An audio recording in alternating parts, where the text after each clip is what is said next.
नमस्कार, मैं मनीष कुमार वर्मा। इस न्यूज़ में आप लोग को छोटे बड़े खबर हिंदुस्तान का सुनाएंगे। जैसे तीरंदाजी के लिए मनु प्रभाकर, तमाम विधायक के उत्तर प्रदेश का अखिलेश यादव का जवाब देते राजा भैया। आइए पहले सुनिए मनु प्रभाकर तमाम नेताओं का स्पीच सुनिए। निशानेबाजी में खेल में उनकी उत्कृष्ट उपलब्धियों को मान्यता प्रदान करते हुए वर्ष 2024 के लिए मेजर ध्यानचंद खेल रत्न पुरस्कार प्रदान किया जाता है। सुश्री मनु भाकर।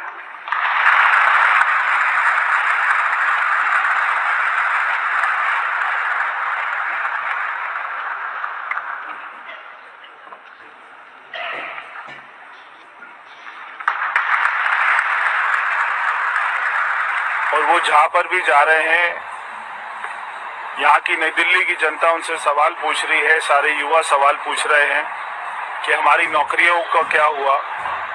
और ऐसे ही जब लाल बहादुर सदन के पास में युवाओं ने उनसे सवाल पूछना चाहा, जो तीनों यहाँ के स्थानीय युवा हैं, यहाँ के वोटर हैं नई दिल्ली के ही, उनमें से एक का नाम है विशाल और एक का नाम है अभिषेक, जो कि अभिषेक जी रहते हैं PNT क्वार्टर कालीबाड़ी।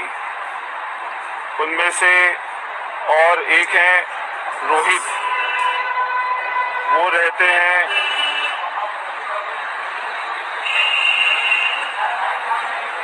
कहाँ पे रहते हैं रोहित जी? लेडी हार्डिंग में रहते हैं। रोहित जी रहते हैं लेडी हार्डिंग में। तो ये तीनों स्थानीय युवा जब वहाँ पे अरविंद केजरीवाल से मिलने का प्रयास किए, जो कि एक बहुत ही साधारण फैमिली से आते हैं तीनों युवा, और इनके पास में जॉब नहीं है। जब इन्होंने अपनी नौकरी के लिए बात करनी चाहिए, पहले उनके पुलिस वालों ने उनसे मारा पिटाई करी, जो सारे पंजाब के पुलिस वाले आए हुए हैं। और उसके बाद में एक मैं आपको दिखाना चाहता हूँ फोन, इसकी हालत देखिए, पूरा ये टेढ़ा हो गया, टूट गया है। ये एक फोन एक जो है कार्यकर्ता जो यहाँ का युवा है उसकी जेब में था। जब उसने अपनी जेब में रखा हुआ था तो उसके ऊपर से गाड़ी चढ़ी। तो आप ये फोन को देखकर ये समझ सकते हैं कि कितनी चोट लगी है कि उसकी जीन्स के अंदर में ये फोन रखा हुआ था, उसके ऊपर से गाड़ी चढ़ी है।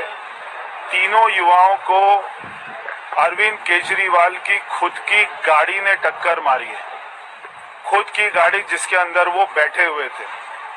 और यहाँ पे तीनों ने ये बताया, मीडिया ने भी उनसे स्टेटमेंट लिया है, तीनों ने ये बताया कि जब हम उनके सामने आए, पहले ड्राइवर ने एक बार ब्रेक मार दी थी, उसके बाद में केजरीवाल ने इशारा किया कि चढ़ा दो गाड़ी। केजरीवाल के इशारा करने के बाद में उनके ड्राइवर ने तीनों के ऊपर गाड़ी चढ़ाई।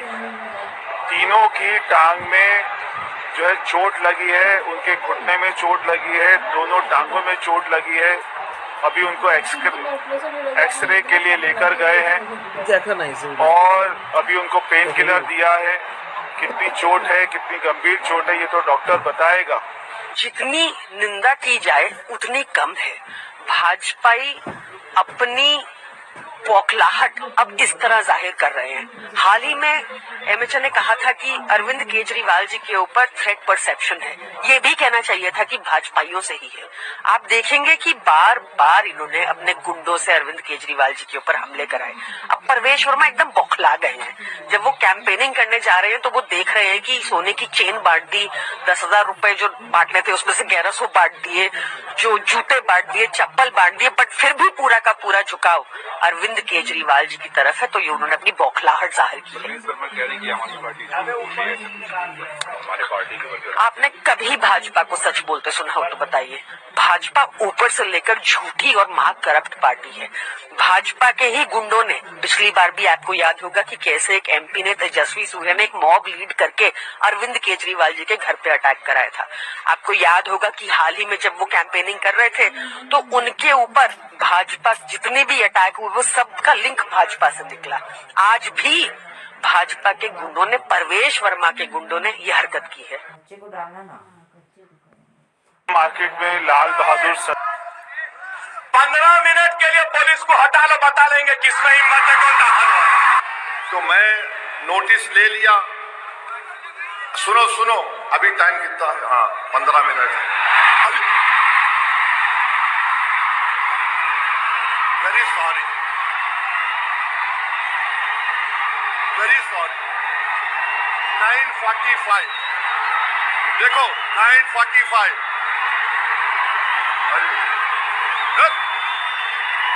तो मैंने लिखा नोटिस में, सुनो आप मीडिया वालों 9:45 घड़ी चेक कर लो तुम्हारी भी। लेकिन तुम लोग क्या कहते हो कि हमें 15 मिनट दे दो, पुलिस को हटा दो, 100 करोड़ हिंदुओं को हम खत्म कर देंगे बोलने वाले। आज उत्तर प्रदेश में महाकुंभ चल रहा है, उत्तर प्रदेश में महाकुंभ चल रहा है। लाखों नहीं करोड़ों हिंदू जाकर स्नान कर रहे हैं पवित्र नदी में, साधु संत जा रहे हैं पवित्र नदी में स्नान करने के लिए। उन्हीं साधु संतों में एक साधु आता है नागा साधु, एक संत आता है नागा साधु। नागा साधु का इतिहास है, कभी वो पब्लिक में नहीं आते, सिर्फ कुंभ के समय पर ही बाहर आते। लेकिन अगर उनका इतिहास उठाकर देखे, जब सनातन पर संकट आया, वही नागा साधु ने तलवार उठाई, धारा उठाया, त्रिशूल उठाकर मुल्लों का सर काटने का काम हमारे नागा साधुओं ने किया।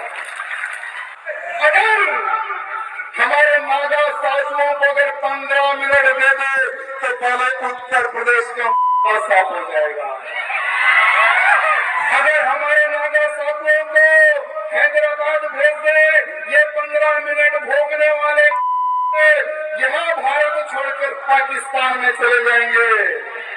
अगर हमारे नागा साधुओं को 15 मिनट छूट दे दे, हिंदुओं से कभी ना टकराना, हिंदुओं से कभी ना टकराना। हिंदू जब उठा है, इतिहास लिखा है, और इतिहास भी ऐसा वैसा नहीं, तुम्हारे खून की हर वो खून से हमारा हिंदू ने धर्म के लिए योगी ने सही किया है।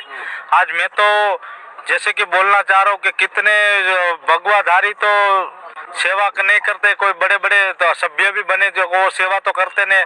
पर योगी को मैं जरूर कहना चाहता हूँ कि योगी ने जो सेवा किया है ना, वो कोई नहीं कर सकता है क्या। तो मैं तो बोलूँ सनातन धर्म के लिए उसकी तो जीत होनी चाहिए। और अभी भी बोल रहा हूँ, क्योंकि योगी जी जो काम करेंगे ना, वो सही उसकी साइन होगी, वहाँ पक्की साइन होती है क्या। पर अभी कितने भी चाहते गुंडे, कितने मोबाइल ऐसा चाहते हैं कि जैसे बुलडोजर बाबा बुलाते हैं उसको, है कितने पाखंडी लोग ऐसा चाहते हैं कि योगी को ऐसे धड़ाक से उतारे, पर किसी की बाप की ताकत नहीं है कि योगी को ऐसे उतार। पढ़नी थी तो ये बात भी तो पढ़ सकते थे, और मुझे उम्मीद है अगली बार बजट में जब आप लाएं अल्लामा इकबाल की लाइनें, तो ये जरूर 2 लाइनें लाना। है राम के वजूद पे हिंदुस्तान को नाज, अहले नजर समझते हैं इसको इमाम हिंद। ये लाइनें जरूर डालिएगा अगली बार। अल्लामा इकबाल, फिर वही होता है कि आधा अधूरा बोल दिए जो है पूरा बोलना चाहिए। अल्लामा इकबाल पहले वो व्यक्ति थे जिन्होंने कहा कि हिंदू और मुसलमान एक साथ नहीं रह सकते। पाकिस्तान के आइडियोलॉजिकल फादर, इसने कहा कि मुस्लिमों को अलग देश चाहिए। जिन्ना को रास्ता बताने वाले, जिन्ना को उकसाने वाले, और पाकिस्तान के पक्ष में भारत के मुसलमानों ने वोटिंग करी, जिसमें 98% लोगों ने कहा कि हिंदू और मुस्लिम साथ साथ नहीं रह सकते। इस बात पे लेकर के बंटवारा हुआ, और सारे जहां से अच्छा जो कविता सुनाई गई वो अधूरी है। 2 पंक्ति उसकी हम भी सुना दे रहे हैं कि ऐ आब रूद गंगा, वो दिन है याद तुझको, उतरा तेरे किनारे जब कारवां हमारा। कि गंगा के वो मैदान तुमको याद है जब हमारा कारवां उधर से आक्रांताओं का कारवां आया था। ऐ आब रूद गंगा, वो दिन है याद तुझको, उतरा तेरे किनारे जब कारवां हमारा। चीनो अरब हमारा, हिंदुस्तान हमारा, मुस्लिम है हम, वतन है सारा जहां हमारा। ये तरानाए मिल्ली की पंक्तियां हैं, अल्लामा इकबाल ने 1910 में लिखी थी शिवन। हम ही क्या धर्मार्थ रहते रहेंगे, सभी कुछ हो मौन सहते रहेंगे, कि धर्म को देंगे बल अन्य जन भी, तजेंगे क्रूरता छल अन्य जन भी। श्रीमान, हिंदू तो सर्वसमावेशी है, किसको आश्रय नहीं मिला, किसको आसरा नहीं मिला यहाँ पे। जो भी संकट में आया उसको हमने अपनाया। कभी किसी हिंदू ने नहीं कहा कि हम मुसलमान के साथ नहीं रह सकते। उल्टा जब बंटवारा हुआ, धर्म के आधार पे हुआ, पाकिस्तान बना, जो मुस्लिम वहां जा रहे थे, हिंदुओं ने उनको रोकने का काम किया कि आप रहिए हमारे साथ, भाई भाई बन के रहिए। इस संवेदनशीलता को रस खान जी, अब्दुल रहीम खान खाना, इनके आदर्शों पे चलेंगे तब अच्छा वातावरण, अच्छा माहौल बनेगा। अगर बाबर और औरंगजेब की अनुसरण करेंगे, उनका अनुकरण करेंगे, तब तो शांति की कोई गारंटी नहीं। मैं फिर से पुनः बधाई देता हूं, इस बजट का समर्थन करता हूं और माननीय योगी जी की सरकार को बधाई देता हूं। और ये हम लोगों का सौभाग्य, इस पीढ़ी का सौभाग्य है कि अपने जीवन काल में भगवान श्री राम के भव्य मंदिर का बढ़ाने के लिए MSJP न्यूज एक बार अवश्य देखे, अपना राय कमेंट बॉक्स पर अवश्य भेजे। जय हिंद, भारत माता की जय।